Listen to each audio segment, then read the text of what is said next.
Assalamualaikum warahmatullahi wabarakatuh. Saya dari kelompok 3 yang beranggotakan saya sendiri yaitu Raihan Zemputra.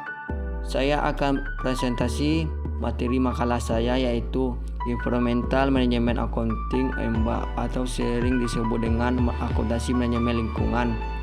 Yang saya hormati dosen pengampu yaitu Drs. Asniati, SE, MBA, AK, CA, CSRS, CSRA, dan Ibu Rahmaita, SE, MSI, AK, CA, CRS, CRSA.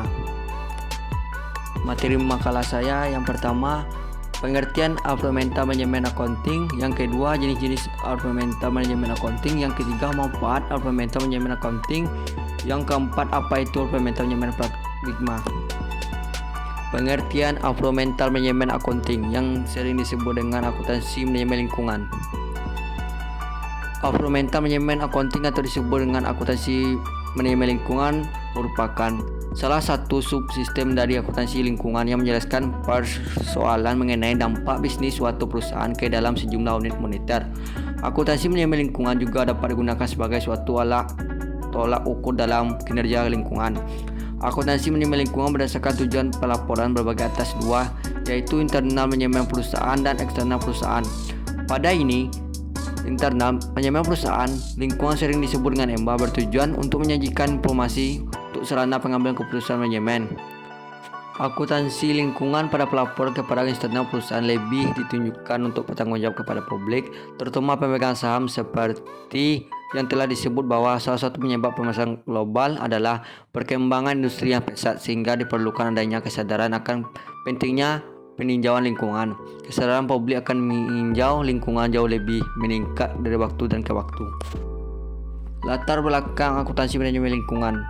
Akuntansi manajemen lingkungan muncul sebagai langkah untuk mengatasi keterbatasan yang pada praktik akuntansi manajemen konvensional. Keterbatasan ini menyediakan kehilangan ketidakpastian dan kesalahan informasi, kekurangan informasi biaya terkait lingkungan yang dicatat.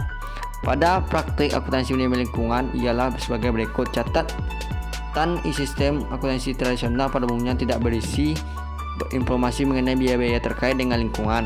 Contohnya, biaya yang terjadi perusahaan yang kehilangan perusahaan dari penjualan para pelanggan, yang mengedulikan isu-isu lingkungan ketika perusahaan kehilangan akses pembiayaan dan jaminan akibat para mitra bisnis mundur untuk menerima risiko dampak lingkungan terkait dengan kemitraan bisnis. Jenis-jenis Environmental Management Accounting atau disebut dengan akuntansi manajemen lingkungan. Jenis-jenis informasi akuntansi manajemen lingkungan. Monetary Environmental Management Accountancy atau MEBA. MEBA adalah informasi yang dihasilkan oleh akuntansi manajemen lingkungan yang dinyatakan dalam suatu metode. Informasi manajemen moneter disebut berisi informasi mengenai biaya-biaya pendapatan laba terkait. Contohnya, biaya yang terjadi mengurangi imbalan dan emisi, biaya pengelolaan dan pembuangan limbah dan emisi, serta biaya perbaikan lingkungan akibat limbah dihasilkan. Environmental Lingkungan Accounting (PEMA) adalah untuk menilai biaya yang benar, perusahaan harus mengumpulkan data yang tidak hanya berupa data moneter, tetapi juga data fisik. PEMA merupakan informasi yang dihasilkan oleh akuntansi manajemen lingkungan yang dinyatakan dalam satu fisik penggunaan energi, air, bahan seperti limbah dan emisi yang berkaitan secara langsung pada dampak lingkungan perusahaan. Contohnya, limbah dan emisi dapat mempengaruhi kesehatan manusia, ekonomi sistem alam, tanah dan air, dan udara yang dapat terkombinasi. Manfaat Environmental Management Accounting sering disebut dengan akuntansi manajemen lingkungan. Manfaat akuntansi manajemen lingkungan. Penerapan akuntansi manajemen lingkungan dapat memberikan potensi kepada perusahaan untuk melakukan penghematan biaya dengan cara mematuhi peraturan lingkungan dari pemerintah. Aktivitas masa depan perusahaan tidak ditanggung oleh aktivitas saat ini karena perusahaan telah memenuhi regulasi lingkungan yang diberikan oleh pemerintah. Perusahaan juga dapat melakukan pengurangan biaya dan dampak lingkungan secara simulasi melalui penggunaan energi, air, dan bahan-bahan yang efisien pada kegiatan operasi mental dan produktif, sehingga perusahaan dapat mendapatkan manfaat.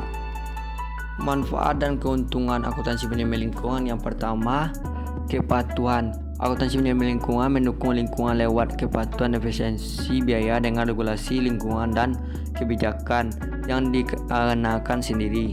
Ekoefisiensi akuntansi manajemen lingkungan mendukung pengurangan simulasi dari biaya-biaya yang dampak lingkungan lewat penggunaan energi lebih efisiensi air dan material dan operasi internal dan produk air. Posisi strategi akuntansi manajemen lingkungan mendukung evaluasi dan implementasi dari program biaya efektif dan lingkungan sensitif untuk menjamin strategi jangka panjang. Tujuan operasional manajemen accounting (EMBA) atau sering disebut akuntansi manajemen lingkungan. Tujuan akuntansi manajemen lingkungan merupakan variabel sangat penting dalam menentukan strategi bisnis suatu lingkungan.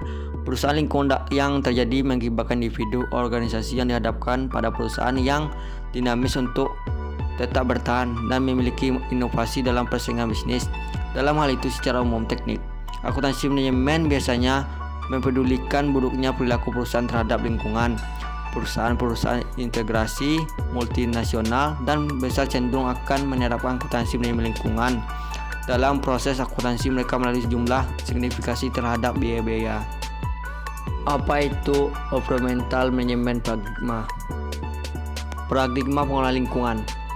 Yang pertama, perancangan atau planning. Dalam manajemen paradigma baru, perancangan merupakan fungsi manajerial yang strategi karena perancangan membangun visi dan misi, proses perumusan dan penetapan proyeksi serangkaian kegiatan organisasi secara rasional dan realistis untuk mencapai tujuan waktu ke waktu yang akan datang.